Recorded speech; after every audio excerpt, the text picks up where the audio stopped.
நம்ம வந்து தௌஹீத்வாதிகளாகிய நாம வந்து மௌலுது ஓதுறது, ஹத்தம் ஃபாத்தியா ஓதுறது இதெல்லாம் வந்து நம்ம சொல்லும் பொழுது நம்மை பார்த்து அவங்க சொன்னது என்ன சொன்னாங்க அப்படின்னா, காலங்காலமா பின்பற்றி வரக்கூடியதை மாத்திட்டு இவங்க புதுசா கொண்டு வராங்கன்னு சொன்னாங்க. அப்ப நம்ம வந்து புதிது இல்ல, இது பழையது என்று சொன்னோம். இல்ல கேள்வி நான் வந்து சகோதரர் பிஜே அவர்கிட்ட சொல்றேன், கேட்கிறேன். அப்ப அதுக்கு சொல்லிட்டு வந்தோம். அந்த அடிப்படையில வந்து சக்காத்தையும் சொல்ல போகும்போது சகோதரர் பி ஜெயலலாபதியின் அவர்கள் வந்து 5 ஆண்டுகளாக இந்த வந்து சக்காத்தை வந்து அங்க எங்கேயும் பேசி பல இடத்துல பேசி பல மீட்டிங் எல்லாம் பேசி குழப்பி நம்ம எல்லாம் வந்து தெளிவில்லாம நாங்களாம் இருக்கக்கூடிய தௌஹீத்வாதிகள் வந்திருக்கக்கூடிய டிஎன்டி இன்னும் சொல்ல போனா ஒரு 75-80% தெளிவில்லாம இருந்தோம். அப்ப அவங்களுடைய ஒவ்வொரு நிலைகளையும் பார்க்கும்போது துபாய்க்கு வந்திருந்தாங்க. அங்க வந்திருக்கும் போது சகோதரர் அந்த நாட்டுடைய அரபு ஒரு ஷேக் சாலம்ங்கிறவங்க அவங்களை கூப்பிட்டு சந்திச்சு பேசினாங்க. அப்ப அவங்க எடுத்து சொன்னாங்க.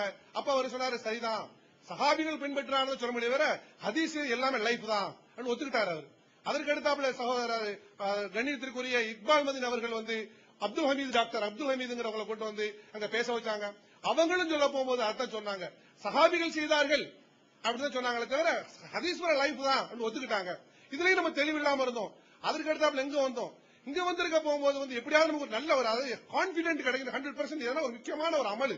இதுல நம்ம முக்கியமான அமலை செய்ய போகும்போது கான்பிடன்ட் வேணுங்கிறதுக்காக இங்க வந்து இங்கேயாவது ஒரு நல்ல விளக்கம் கிடைக்கும் சொல்லி நினைச்சேன். ஏன்னா அவங்களை சுத்தி நிறைய ஆலிம்கள் உலமாக்களா இருக்காங்க, அவங்க மூலமா ஒரு நல்ல விளக்கம் கிடைக்கும் வந்தோம். அங்க என்னன்னு பாத்தீங்கன்னா, நீங்க 3 ஹதீஸ்ல எடுத்து வச்சீங்க. 3 ஹதீஸ்ல 2 ஹதீஸ் அவர்கள் வந்து லைஃப்னு சொல்லி நிரூபிச்சாங்க. ஒரு ஹதீஸை நீங்களே லைஃப்னு சொல்லிட்டீங்க. 3மே லைஃப் ஆயிருச்சு. இப்ப இந்த நிலையில வந்து இப்ப நமக்கு அல்ஹம்துலில்லாஹ் ஒரு நல்ல ஒரு தெளிவு கிடைச்சிருக்குது. அதனால வந்து இனிமேல் இந்த திருப்பி பேசுறதை விட நான் சகோதரர் பிஜாவில் பார்த்து கேட்கிறேன், நகைக்கு சகாத்து கொடுக்க வேண்டும் என்ற ஹதீஸை சகோதரர் நூர் முகமது அவர்கள் கூறும்போது கொடுத்த பொருளுக்கு மீண்டும் மீண்டும் கொடுக்க வேண்டும் என்று அர்த்தம் செய்தார்கள். இதன் நிலை என்ன? இதான் லாஸ்ட் நம்ம கேட்கக்கூடிய கேள்வி. அதாவது அவங்க வந்து அந்த ஹதீஸை எடுத்து வச்சாங்கல்ல, எடுத்து வைக்கும் பொழுது அவங்க சொன்ன ஹதீஸுக்கு நகைக்கு சகாத்து கொடுக்க என்ற ஹதீஸை நூர் முகமது சாஹிப் அவர்கள் எடுத்து வைக்கும் பொழுது மீண்டும் மீண்டும் அதற்கு சக்காத்து கொடுக்க வேண்டும் அர்த்தம் செய்தாங்க. அதுக்கு சொன்ன ஹதீஸ் அவங்க சொல்லும் போது லைஃப் நீங்க சொன்னீங்க. அதாவது எந்த ஒரு இதுல வந்து இஸ்லாமிய முறைப்படி சந்தேகம் வந்துருச்சு அது உடனுங்கிறது இருக்குது, கொடுத்து வருகிறாயாங்கிற வச்சு. ஆமா ஆமா அதை வச்சு சொன்னாங்க. சந்தேகம் வந்தா விடணும்னு சொல்லி ஹதீஸ் இருக்குது. நீங்க 50% சொன்னீங்க, லைஃப் சொன்னீங்க, 50% ஆதாரம் சொன்னாங்க. அதை உற்றுக்கலாம். அதே பிடிச்சு நிற்கும் போது ஆதாரம் எங்க இருக்குன்னு தெரியல. தயவுச்சு சொல்லுங்க. அஸ்ஸலாமு அலைக்கும். அதாவது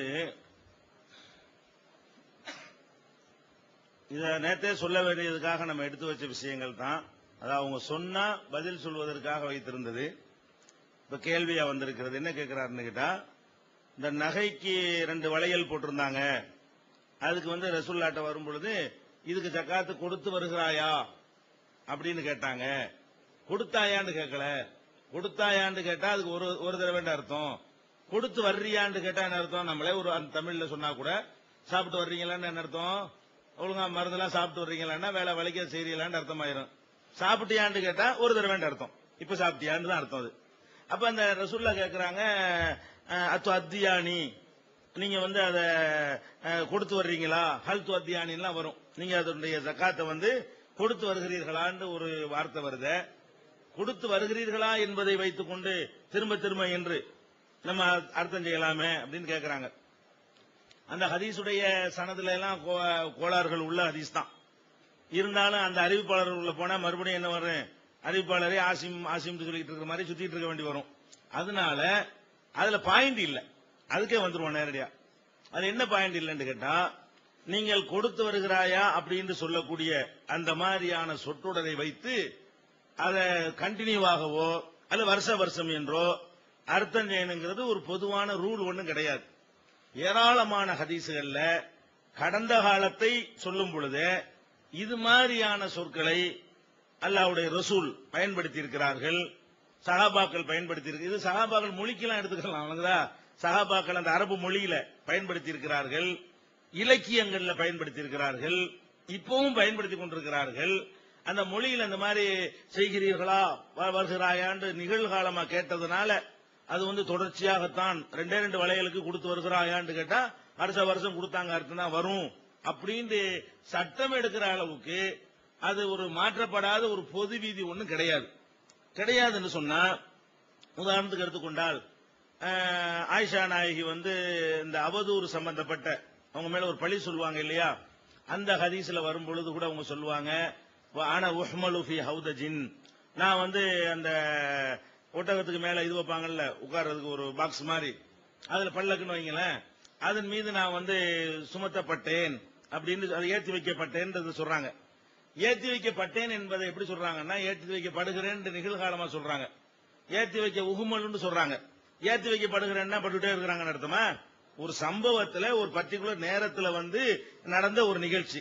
இதே மாதிரியான விஷயங்களை வந்து ஹெர்கல் மன்னர்கிட்ட வந்து அபூ சுஃபியான் போவாரு. நீங்க புகார்ல எல்லாம் அந்த அதிசயம் பார்த்திருப்பீங்க. அபூ சுஃபியான் போய் என்ன செய்வார்னு கேட்டா, ஹிஜ்ரத் பண்ணி வந்தாங்கல்ல, இல்ல அவன் ரசூலுல்லாஹ் பத்தி விசாரிப்பார் அந்த ஹெர்கல் மன்னர் கூப்பிட்டு. அப்ப கூப்பிட்டு கேட்கும் பொழுது அவர் கேட்பாரு வந்து ஹல் யக்திரு, அவர் கேட்பாரு, இந்த மன்னர் கேட்பார் அபூ சுஃபியான்ட்ட, இந்த கம்ப்ளைண்ட் முகமது பத்தி சொல்றீங்களே, அவர் வந்து மோசடி எதுவும் செய்கிறாரா அப்படின்னு கேட்பாரு. அவர் என்ன சொல்லுவார், மோசடி செய்திருக்கிறாரான்னு அதுக்கு அர்த்தம் கடந்த காலத்துல. ஆனா எப்படி கேட்பாரு, செய்கிறாராங்கிற ஒரு அர்த்தத்துல கேட்கிறாரு, அந்த சொல்ல போட்டு கேட்கிறாரு. அவர் என்ன சொல்றாருன்னு கேட்டா, நாங்க இதுவரைக்கும் அவர் அப்படி செஞ்சு பார்க்கல, இப்போ ஒரு அக்ரிமெண்ட் ஒன்று போட்டிருக்கிறோம், இதுல என்ன செய்ய போறாரு இனிமேதான் பார்க்கணும். அப்ப எதிர்காலத்தை பத்தி இந்த கேள்வி இல்லைன்னு வழங்குது, ஆனா எதிர்கால சொல்லத்தான் இருக்கிறது. இது மாதிரியான விஷயங்கள் எல்லாம் வந்து ஹதீஸ்ல இருக்கிறது. அதே மாதிரி வந்து உதாரணமா வந்து தாமா யுரீபுக்க, உனக்கு சந்தேகம் தருகிறதை விட்டு விடுன்னு சொன்னா தந்தது தான் விட முடியும், இனிமே தருவதை விட முடியாது. கடந்த காலத்துல சந்தேகம் உனக்கு எதை ஏற்படுத்தி விட்டதோ அதை விட்டுவிடு, சந்தேகம் இல்லாததுக்கு போய்விடுங்கிற இடத்துல எல்லாம் இந்த நிகழ்காலத்தினுடைய சொல்லை நிகழ்காலத்தினுடைய அர்த்தம் இல்லாம சென்ற காலம்ங்கிற அர்த்தத்தில் பயன்படுத்துவதற்கு 1-2 இல்ல, அதுவே ஒரு டாபிக்கா எடுத்தால் ஒரு 200க்கு மேல எடுத்து காட்ட முடியும், சும்மா ஒரு மணி நேரத்துக்குள்ள. அந்த அளவுக்கு பரவலாக காண கிடைக்கிற ஒரு விஷயம். அரபு மொழியில் மாத்திரம் இல்லாம நம்முடைய மொழியிலும் கூட, தமிழ் மொழியிலும் கூட அது மாதிரியான வந்து சொற்கள் எல்லாம் என்ன செய்யுது இருக்கிறது. தமிழ்ல கூட நிகழ்காலமா பேசும் பொழுது ஒரு தடவை உள்ளதுக்கு அந்த வார்த்தையை சொல்ற பழக்கம் வந்து இருக்குது. அதனால கொடுக்கிறீர்களாங்கிறத வச்சுக்கிட்டு கொடுத்தீங்களான்னு கேட்கிற இடத்துல கொடுக்கிறீங்களான்னு கேட்கலாம், கொடுத்தீங்களா அப்படின்னு கேட்கிற இடத்துல கொடுக்கிறீங்களா என்று கேட்பது இருக்கிறத அரபுலையும் உண்டு. அதே மாதிரி உதாரணமா இந்த நபிமார்கள் சோதிக்கப்பட்ட ஒரு விஷயத்தை சொல்லும் போது கதாலிக்கர் ருசுலு துபுத்தலா, நபிமார்கள் இப்படித்தான் சோதிக்கப்பட்டனர் அப்படின்னு தமிழ்ல அர்த்தம் செய்யறோம், ஆனால் படுகின்றனர் தான் அர்த்தம். அப்ப இப்போ என்ன நபிமார்கள் இருக்கிற மாதிரி இப்பவும் தொடர்ந்து சோதிக்கப்படுற மாதிரி அந்த சொல்ல அமைஞ்சிருக்கிறது. நபிமார்கள் இதுக்கு அந்த ரசூல்லா காலத்துக்கு முந்தி வாழ்ந்த தூதர்கள் எல்லாம் இப்படித்தான் சோதனைக்கு உட்படுத்தப்படுகின்றனர். அது பட்டணர்னு அர்த்தமா படுகின்றனர் அர்த்தமா? பட்டணர்னு அர்த்தம். படுகின்றனர்னா என்னமோ இப்பவே ரசூல்லா வாழ்ற மாதிரி, இப்பவும் வேற ரசூல்மார்கள் வாழ்ந்துட்டு இருக்கிற மாதிரியும், அவங்களும் இப்ப துன்பப்படுத்துற மாதிரி மீனிங் வந்துடும்.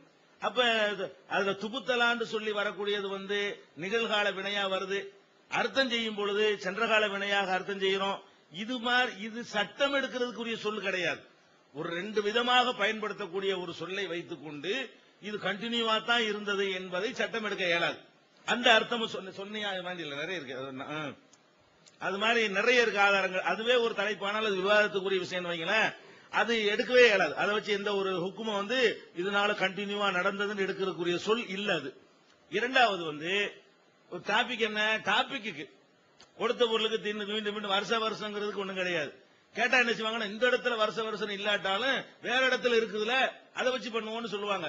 வேற இடத்துல உள்ள போக்கா போச்ச அதை வச்சு இப்படி பண்ணுவீங்க அப்படின்னு நம்ம அதுக்கு பதிலாக சொல்லிடுவோம். எதை எடுத்தாலும் என்ன செய்யறாங்க, ஆட்டுக்கு கேட்டாலும் என்ன செய்யறாங்க, இந்த இடத்துல இல்லதான் வேற இடத்துல வருஷம் வருதுல கூட சேர்த்துக்கிறோம்பாங்க.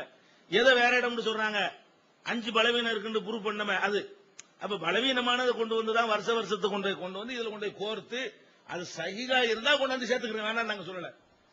எது அது சஹீஹாவும் இருந்து அந்த கருத்து அதுல இருந்துச்சுன்னு சொன்னா இதுலயும் சேர்த்துக்கிட்டு போங்க.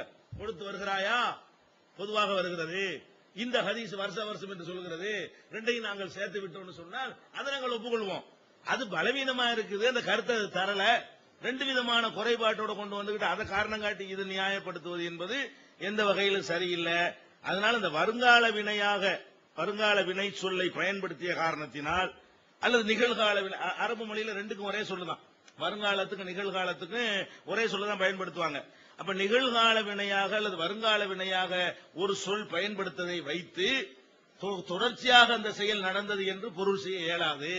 வருங்கால நிகழ்கால சொற்கள் பயன்படுத்தப்பட்டு ஒரு சென்ற காலம்ங்கிற பொருள் கொடுக்கப்பட்ட மாதிரி ஒரு தடவை நடந்த மாதிரியான பொருள் கொள்வதற்கு ஏராளமான ஹதீசுகள்ல சான்றுகள் இருக்கிறது.